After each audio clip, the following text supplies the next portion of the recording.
കോട്ടയം ജില്ലാ പഞ്ചായത്ത് കുമരകം ഡിവിഷനിൽ ഇടത് കുത്തക തകർക്കാൻ കഴിഞ്ഞതിന്റെ ആത്മവിശ്വാസത്തിലാണ് കോൺഗ്രസ്.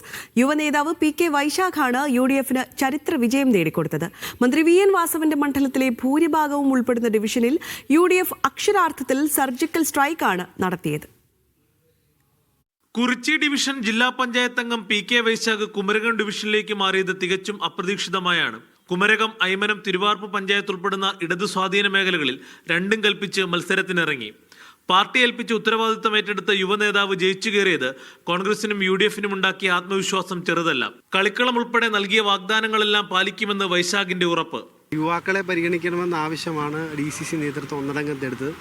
DCC നേതൃത്വം യുവാക്കളെ പരിഗണിച്ചു, അങ്ങനെ ഒരു ഫൈറ്റിനിറങ്ങി എന്നതാണ് വസ്തുത. പ്രത്യേകിച്ച് LDFിൻ്റെ വലിയ മജോറിറ്റി ഉള്ള സ്ഥലം, അതിൻ്റെയൊക്കെ ഗുണം തീർച്ചയായിട്ടും ഉണ്ടായി. നമ്മൾ ആളുകളോട് കമ്മിറ്റ്മെൻറ്റ് കൊടുത്ത കാര്യങ്ങൾ ബൈ പ്രയോറിറ്റി ലിസ്റ്റ് അനുസരിച്ച് തീർച്ചയായിട്ടും അത് പൂർത്തീകരിക്കും. കളിക്കളം പറഞ്ഞത് ഒരിക്കലും വിട്ടുപോകത്തില്ല, അത് തീർച്ചയായിട്ടും പൂർത്തീകരിക്കുക തന്നെ ചെയ്യും.